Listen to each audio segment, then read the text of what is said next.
Bwana asifiwe sana. Kwa hiyo kama tulivyoanza, tuko tunasoma katika saa hizi, tutasoma katika kitabu cha Kutoka. Amen. Kitabu cha Kutoka 23, Exode 23:25. Nanyi mtamtumikia Bwana. Tukisoma hapa, nanyi mtamtumikia Bwana Mungu wenu, naye atakibariki chakula chako na maji yako, nami nitakuondolea ugonjwa kati yako. Furaha yetu ni kwamba Bwana ametujalia kuwa hai asubuhi ya leo na ametupa nafasi hii. Unajua, ikiwa unaamuka unashukuru Mungu, maana Mungu anakusudi na maisha yako. Kuna wengi walilala pamoja na wewe, sasa ulilala jana lakini hawakuamuka. Na ndio maana tuko tunazungumzia katika somo letu juu ya kumtumikia Bwana. Unajua, kumtumikia Bwana kama vile tulivyoanza inakuwa na matokeo yake mazuri ikiwa tutamtumikia Bwana katika roho na kweli. Bwana atafatisha baraka zake kwa maisha yetu. Tumesoma hapa, Biblia inasema, vous servirez l'Éternel votre Dieu et il bénira votre pain et vos eaux, et j'éloignerai la malédiction du milieu de toi. Il y aura dans ton pays ni femme qui avorte, ni femme stérile. Je remplirai le nombre de tes jours. Bwana tusaidie sana. Nafurahia hii ahadi sana. Kwenye mstari wa 26 kwa Swahili nasema, hapata kuwa na mwenye kuharibu mimba wala aliyetasa katika nchi yako, na hesabu ya siku zako nitaitimiza. Unasikia hii verse? Aseme Mungu akamwambia Israeli hivi, wewe Israeli, sona nitumikia mie Mungu. Kuna vitu ninafanya ndani ya maisha yako ndakubariki. Unajua watu wanatafuta baraka, wanajifunga ndani ya vyumba vya maombi wakipiga ngoma na kuimba usiku mpaka magharibi. Watu wanafikiri katika wengi ya maombi na kutabiriwa ndio wataona mkono ya Bwana. Ijapokuwa wengi wamedanganywa na maisha yao yameharibika. Tunajua watu ambao wa specialist machumba ya maombi, wamezunguruka huku na huku, wakawekewa mikono na kila aina ya watumishi, lakini maisha yao ilibaki hivyo hivyo. Maana ulimwengu haukuyua au kukubali kufundishwa na kutembea sawa sawa na maagizo ya Bwana. Ndipo Biblia inasema hivi ya kwamba, nafurahia usemi huu, nanyi mtamtumikia Bwana Mungu wenu, naye atakibariki chakula chako. Katika kutumikia Bwana kuna promesi ya benediction. Unajua watu wengi leo wameingia katika mambo ya Mungu kwa kuziaki, na wanameleta laana juu ya maisha yao. Maana Biblia inasema, alaaniwe, amelaaniwa anayefanya kazi ya Bwana kwa udhaifu. Kufanya kazi ya Bwana kwa udhaifu inaleta malediction ndani ya maisha ya watu. Kuna watu wako modi, wanafanana laana, sababu wamefanya mizaha kucheza na Mungu.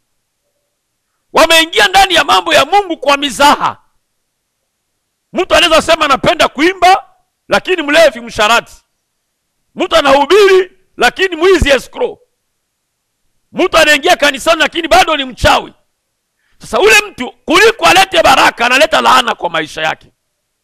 Ndio Mungu anamwambia Israeli, anasema hivi, anakuambia hata wewe saa hii uko unanifuata, nanyi mtamtumikia Bwana Mungu wenu, naye atakibarikia chakula chako. Acha niseme hapa juu ya benediction kabla sijaingia katika mambo ambayo yanashuka hapa chini. Kwa nini Biblia inasema juu ya benediction? Nafikiri vitu vyenye watu wanatafuta leo si baraka. Amen. Eske kuna mtu anachukia baraka? Labda wewe tu ndio unazichukia. Watu wako derrière wanakimbia nyuma ya benediction leo. Biblia inasema kitu tafungula baraka ndani ya maisha yako ni kutumikia Bwana. Kama vile nilivyokuambia, Yakobo alipokuwa akiombea watoto wake, alipofika kumoja akamwambia aseme kazi ya Bwana Mungu wako ndio itakubariki. Itakubariki kwa baraka za mbinguni na baraka za chini. C'est l'œuvre de l'Éternel ton Dieu. C'est l'œuvre de l'Éternel ton Dieu qui te bénira. Nous cherchons la bénédiction. Mais tunashinda tutatafutia baraka wapi? Baraka yako haiko ndani ya chumba maombi. Baraka yako haiko ndani ya shangazi yako wala myomba yako. Baraka yako haitokane na position sociale yako. Haitatokana na familia unatoka ndani sasa. Kwa sababu toka umpokea Kristo, kuna processes itafanyika ndani ya maisha yako ya kukata vifungo vya kijamaa ikiwa kweli ulimwamini Yesu wa kweli. Sio, unanifuata vizuri? Unalia kwa nini sasa wewe? Miaka ngapi unaingia kanisani? Je, umepima kuangalia nimetumikia Bwana wala situmikie Bwana? Usikubali kuingia mambo ya Mungu na ubakie bila kazi. Unajifungia baraka. Kuna wale ambao hawawezi kuhubiri lakini wanawasafirisha wahubiri kwa mali yao. Kuna wale ambao hawawezi kufanya hiki lakini wanawasaidia watu kwa maombi.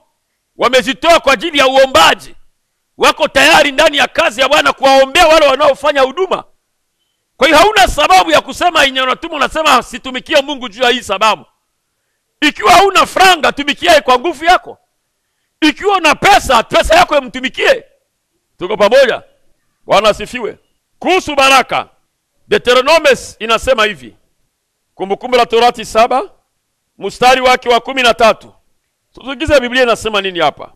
Naye atakupenda na kukubarikia na kukuongeza tena, ataubariki uzao wa tumbo lako na uzao wa nchi yako, nafaka zako na divai yako na mafuta yako, maongeo ya ngombe zako na wadogo wa kondoo zako, katika nchi aliyowaapia baba zako kuwa atakupa.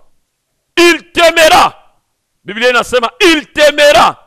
Mimi nafurahia usemi. Biblia inasema Mungu anasema je me sais qui m'aime. Na wapenda wanao nipenda. Na wapenda wanao nipenda. Je, unampenda Mungu? Unajua kipenda mtu wala ukipenda kitu utakubali kila gharama juu ya kile kenye unapenda. Si realema watu wangipenda Mungu, via watu ingekuwa imebadilika.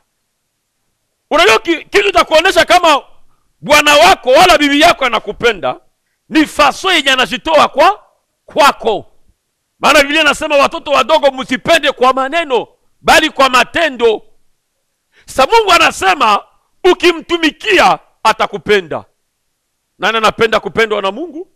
Sijue kama wewe unapenda kupendwa na Mungu wala kuchukiliwa na Mungu. Unajua afadhali upendewe na Mungu kuliko hata na watu yote mwa hii dunia. Maana ukipendwa na Mungu watu nao watakupenda. Maana ukitembea na Mungu utafuta baraka za Mungu juu yako na utakuwa na kibali mbele za watu. Il te bénira et te multipliera. Kwa sababu unamtumikia Bwana atakubariki na atakuongeza, atapanua maisha yako.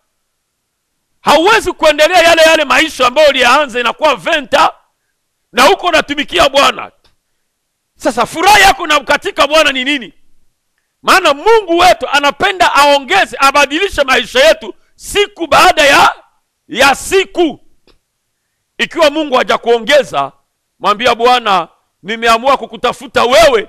Ninajideside kukutafuta upya kusudi na mimi ni expérimenter ile banasemaka unapanuaka. Dieu est capable d'élargir tes limites. Mungu ana uwezo ya kupanua maisha yako.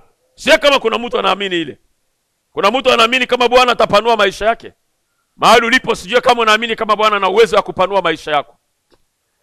Sasa kwa nini unamtumikia Bwana lakini macho yako maisha yako inakuwa ya kulia kila siku? Chunguza vizuri njia zako. Angalia vizuri jinsi unavyotembea na Bwana. Ikiwa kweli unajitoa kwa uaminifu kwa Bwana, enda umwambie, Bwana, ninataka na mimi nipanue. Kama ni mkazi upanuke, kama ni biashara yako upanuke, kama ni muzao yako upanuke. Ni droit yako Mungu akupanue, maana anakupenda tena atakupanua. Kisha anasema hivi, il bénira le fruit de tes entrailles, ataubariki uzao wa tumbo lako. Mwambia Bwana, sababu nimeamua kutumikia hiyo ahadi ya baraka ya watoto wangu na hitaji. Wakristo wengi na waamini wengi wa Kristo wameingiwa na mafundisho moja ya shetani nao waambia ya kwamba wenye wanapasha kwa bashindikanani batoto ya Bakristo. Ase pasteur azalake nani? Bongo yenu ile. Mwambia shetani bongo. Biblia inasema tes enfants seront tous ses disciples. Wana wako watakuwa wote wanafunzi wake Mungu. Kuna baraka za uzao, na hizo baraka zitatokana na vile wazazi wanavyotembea mbele za Bwana. Kuna matokeo mabaya ambayo ulimwengu inaanza kuona leo. Watu wanafikiri ni Mungu, kumbi ni sie wazazi ndio ba responsable. Wakati unaingia ndani ya vitu ya Mungu avec désordre, unatumikia Mungu kwa désordre. Sisi hatukuone lakini watu wanakuona. En d'autres termes, unatupa malédiction ku generation yako. Kuna mtu ananifuata? Amen. Kataa kuingia ndani ya mambo ya Mungu avec désordre. Kuna watu wameingia ndani ya kanisa. Ndani ya kanisa wako wa Kristo, nje ya kanisa wako walevi, washarati, wezi, wakupindukia, wakorofi.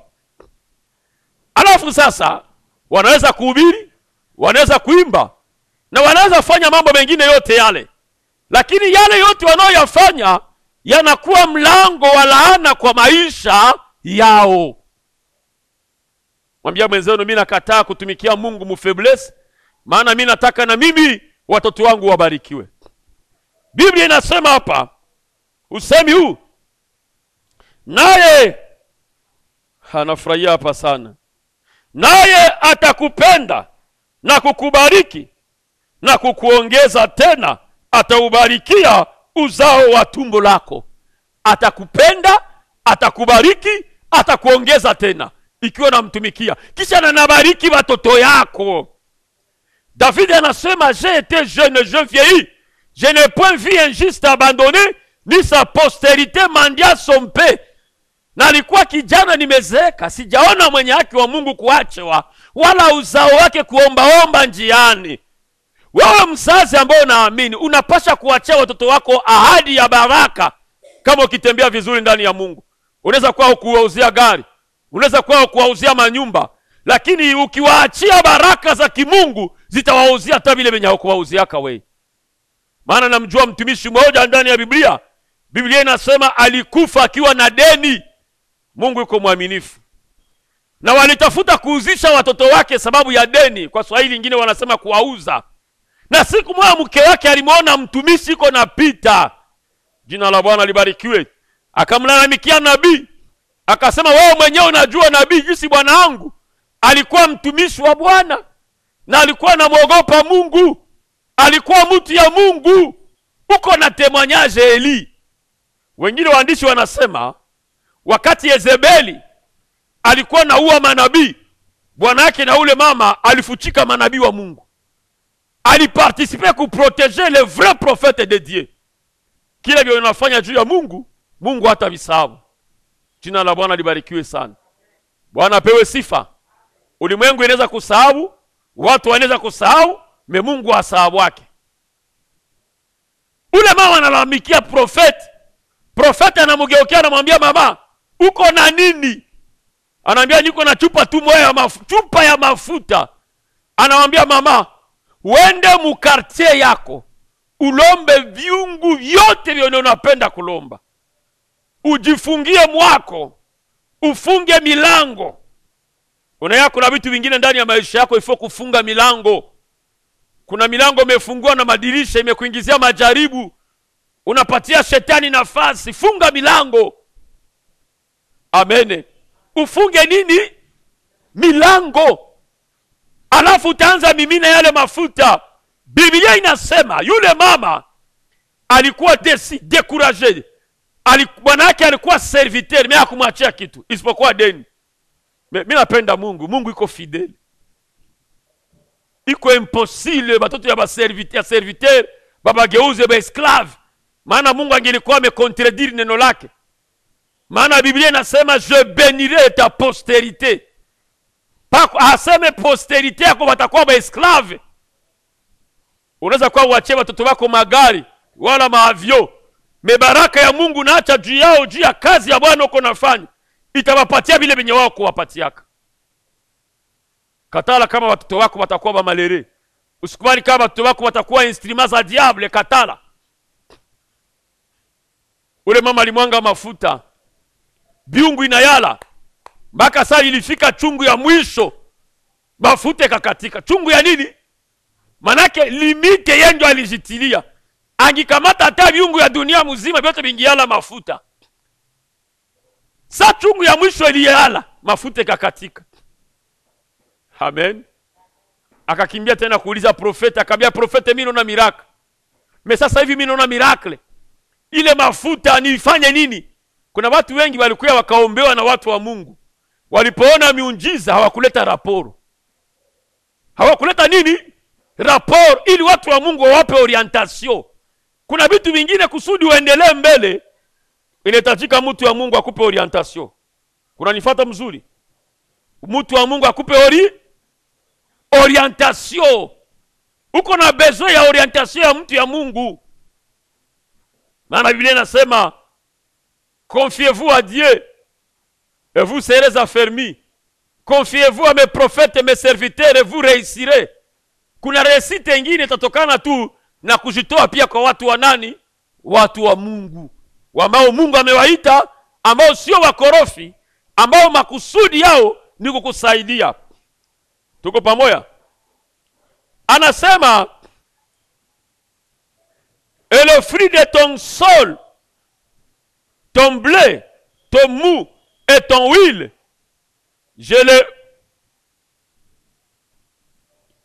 aseme ton huile, les portées de ton gros et de ton menu bétail, dans le pays qu'il a juré à tes pères de te donner.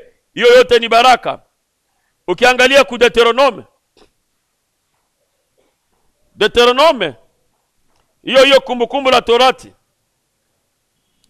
inasema hivi 28:28, ukianzia 5 na kushuka. Litabarikiwa kapu lako na chombo chako cha kukandia unga. Utabarikiwa uingiapo, utabarikiwa utokapo. Nafurahia usemi huu. Tu seras béni à ton arrivée et tu seras béni à ton départ. Jina la Bwana lipewe sifa. L'Éternel te donnera la victoire sur tes ennemis qui s'élèveront contre toi. Ils sortiront contre toi par un seul chemin et ils s'enfuiront devant toi par sept chemin. Hallelujah. Bwana tusaidie sana. Watu wanapenda kusoma hii verse, lakini hawajui inatokea wapi. Bana soma saa tu kasuko. Bwana atawafanya adui zako wainukao juu yako kupigwa mbele yako. Wanani wanainuka juu yako? Batu wanasoma tu hii verse. Mungu atawapiga adui zangu. Mais est-ce que uko natumikia Bwana? Est-ce que uko mu service ya Mungu? Kusudi Mungu ajiokipe naye na yako. Il y a des choses Mungu atafanya mu vie yako lorsque tu te donnes à lui. Anasema Bwana atawafanya adui zako wainukao juu yako kupigwa mbele yako. Watakutokea kwa njia moja, lakini watakimbia mbele yako kwa njia 7. Bwana ataiamuru baraka ije juu yako katika gala zako. Bwana ataiamuru baraka. Nafurahia. L'Éternel ordonnera la bénédiction d'être avec toi. il leur donnera la bénédiction. Kuna watu wanakimbia nyuma ya baraka.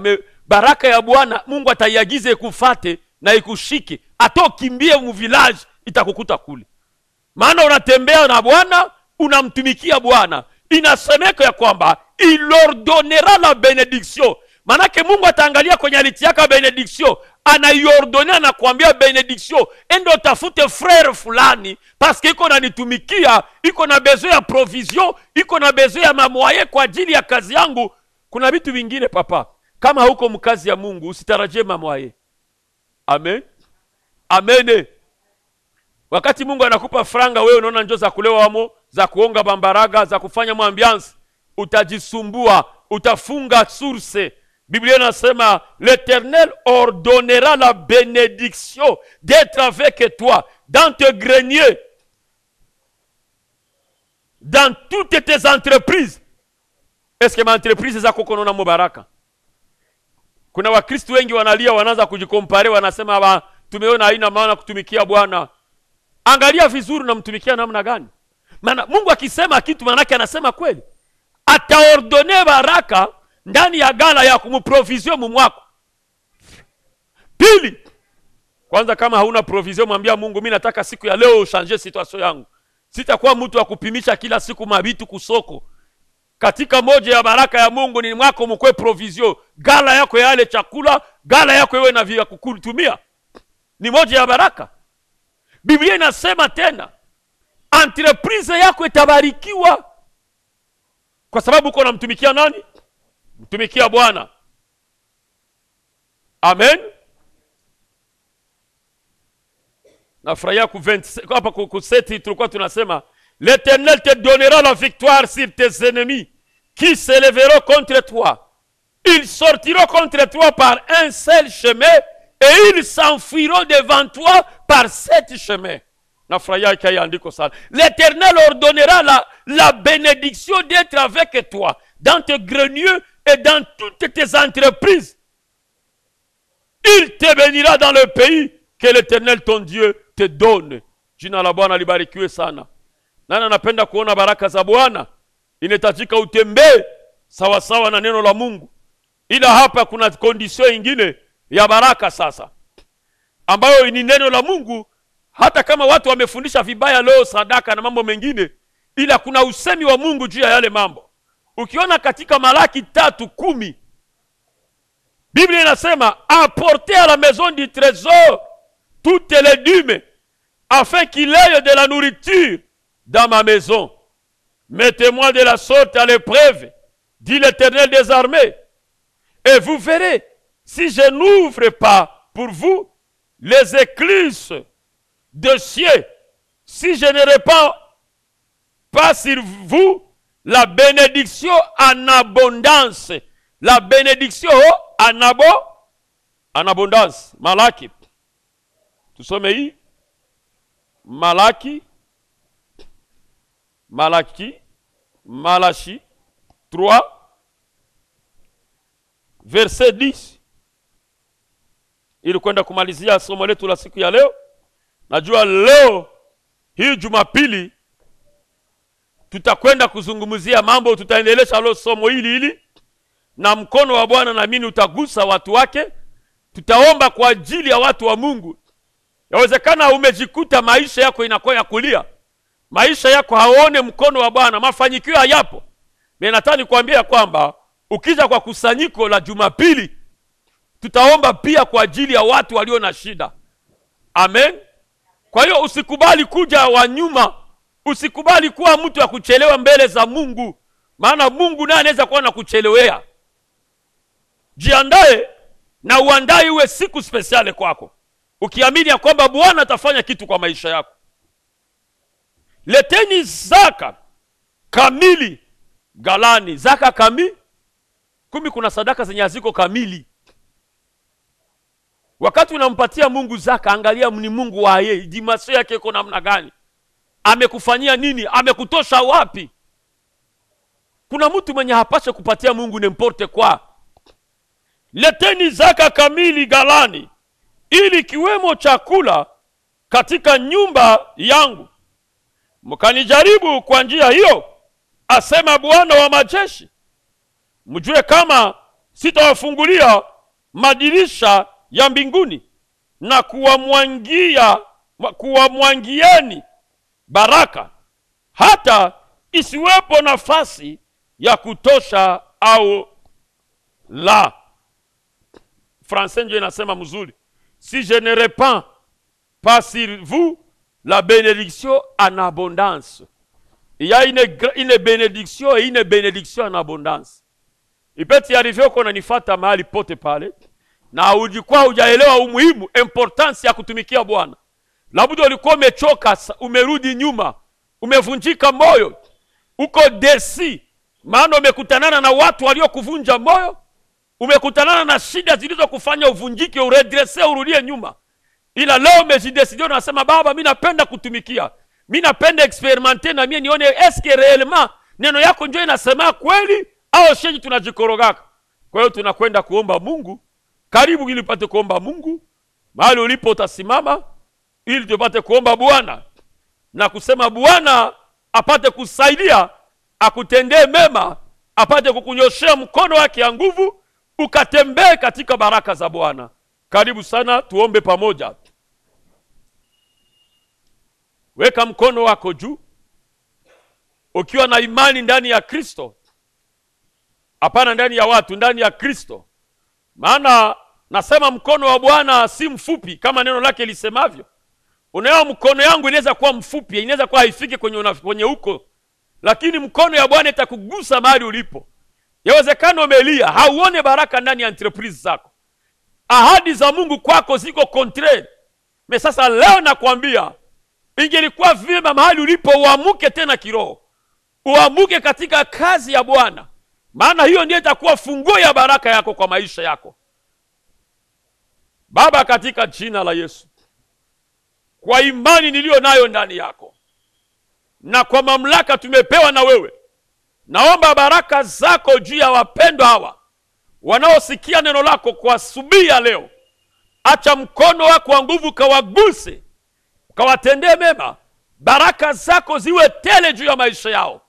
Baba, wasaidie waingiapo watokapo, wakaone baraka zilizo katika wewe. Neema yako ikawafungulie na kuwanyeshea mvua ya baraka.